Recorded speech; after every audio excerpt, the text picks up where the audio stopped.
Praise lord. ఇది నా వాగ్దానము. నహూము 1:7. యెహోవా ఉత్తముడు, శ్రమదినమందు ఆయన ఆశ్రయదుర్గము. ఎంత గొప్ప వాగ్దానాన్ని దేవుడు మనకి అనుగ్రహిస్తూ ఉన్నారండి. యెహోవా ఉత్తముడు, ఆయన శ్రమదినములో మన యొక్క జీవితాలలోని ఆశ్రయదుర్గంగా ఉంటాను అని ఈ దినమున మనకి సెలవిస్తూ ఉన్నారు. మన జీవితాలు ఎల్లప్పుడూ కూడా శ్రమ, బాధ, కష్టముతో ఉంటూ ఉంటాము. అయితే దేవుడు ఈ దినము ఏమంటూ ఉన్నారంటే, ఆశ్రయదుర్గముగా నీకు నేను ఉంటాను అని దేవుడు సెలవిస్తూ ఉన్నారు.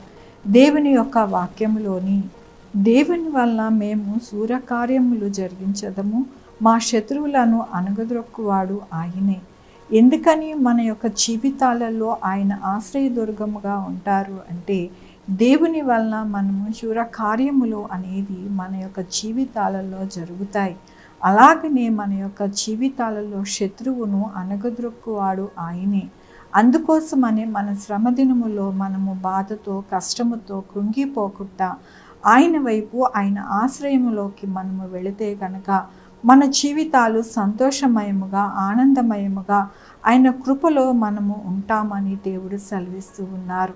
మన జీవితాలు ఎల్లప్పుడూ కూడా దిగులు పడుతూ, బాధపడుతూ, మరి మనము ఎంతో వెళ్ళబుచ్చుతూ ఉంటాము. కానీ దేవుడు అంటూ ఉన్నారు, నేను ఆశ్రయదుర్గముగా ఉన్నవారు ఎలా ఉంటారు అంటే, శూర కార్యములు జరిగించేవారిగా ఉంటారు, శత్రువును అణగద్రొక్కేవారిగా నేను చేస్తాను కదా అని దేవుడు సెలవిస్తూ ఉన్నారు. అలాంటప్పుడు మనము ఎందుకు దిగులు పడాలి, ఎందుకు బాధపడాలి, ఎందుకు కష్టము, నిట్టూర్పులు వదలాలి అని దేవుడి దినమున అడుగుతూ ఉన్నారు. కాబట్టి మన జీవితాలలో శూర కార్యములు చేయాలి, మన జీవితాలు ఎంతో సంతోషమయముగా ఉండాలి అని అంటే, మనము ఎల్లప్పుడూ కూడా ఆయన కృప పొందుకుంటూ ఆయన ఆశ్రయదుర్గములో మనము జీవిస్తే గనక మన జీవితములో శూర కార్యములు చూడడానికి, అలాగే మన జీవిత సంతోషమయముగా ఉండడానికి దేవుడు మనకి ఈ దినమున సెలవిస్తూ ఉన్నారు.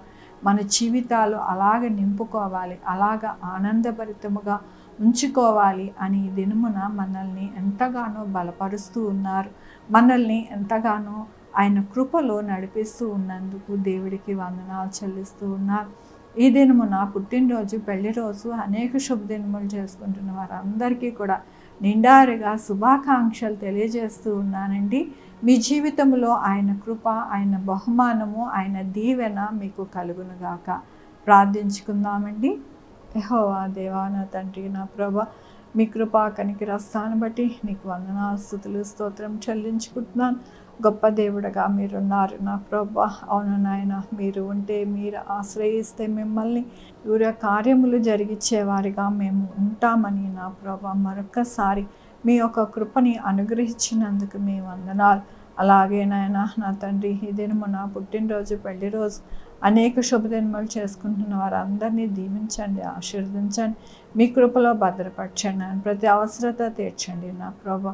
అలాగే మా కొరకు ప్రార్థించమన్న వారిని వారి యొక్క బిడ్డల్ని, వారి భవిష్యత్తు, వారి ఆరోగ్యం, వారి చేయ పనులు, వారి ఉద్యోగములు, అలాగే వారి నాయన వ్యాపారములు తోడై ఉండండి నా ప్రభా. Sugar, BP, thyroid, heart problem, kidney problem, AIDS, cancer, నరాల బలహీనత, పరాలసిస్, గ్యాస్ట్రిక్ ట్రబుల్, ప్రతి విధమైన అనారోగ్యాన్ని తీసివేసి స్వస్థపరిచి యెహోవా నేను అన్నారు కదా, కృప చూపించండి అయ్యా. అలాగే నా ప్రభా, నా తండ్రి, ప్రతి ఒక్కరిని కూడా నాయన మీరే నా ప్రభా మీ యొక్క కృపలో, మీ హస్తములో భద్రపరచండి. నాయన అప్పులు తీరేలాగిన సహాయం చేయండి. ఎవరు కూడా అప్పులు ఊబిలోకి వెళ్ళకుండా కృప చూపించండి నాయన. బిడ్డలు లేని వారికి బిడ్డలు దయచేయండి నా ప్రభా. ఎవరు కూడా ఎటువంటి నా ప్రభా ఆపద వాటిల్లకుండా ఉండడానికి సహాయం చేయండి నా ప్రభా. ఈ వర్షాకాలంలో అటు ఇటు ప్రయాణం చేస్తూ ఉండగా నాయన, ప్రయాణం అంతటిని సుఖవంతముగా ఉండడానికి సహాయం చేయండి నా ప్రభా. నాయన బిడ్డలు నా ప్రభా ఎక్కడికి వెళ్ళి ఆపదలో పడకుండా మీరు సహాయం చేయండి నా ప్రభా. మీరు సహాయం చేసే దేవుడు అని, గొప్ప దేవుడు అని మీ పాదాలు పట్టుకుంటున్నానయ్యా. సహాయం చేయండి నాయన. వృద్ధుల్ని జ్ఞాపకం చేసుకోండి. వారి పడకల్లో ఉంటుండగా వారికి మంచి ఆరోగ్యం, బలము, శక్తి దయచేయండి. చిన్న బిడ్డలను జ్ఞాపకం చేసుకోండి. వారికి నాయన సీజనల్గా నా ప్రభా ఎటువంటి అనారోగ్యము రాకుండా మీరే భద్రపరచండి నా ప్రభా. ప్రతి ఒక్కరికి తోడయుండి నడిపించమని కోరుకుంటూ బిడ్డలందరినీ మీ పాదాల దగ్గర పెడుతూ నా ప్రభు నా రక్షణ యేసుక్రీస్తు పరిశుద్ధమైన నామంన అడిగి వేడుకుంటున్నాను తండ్రి. ఆమేన్. తండ్రి కుమార పరిశుద్ధాత్మ సదాకాలం మనందరికీ తోడై ఉండునుగాక. ఆమేన్. God bless you.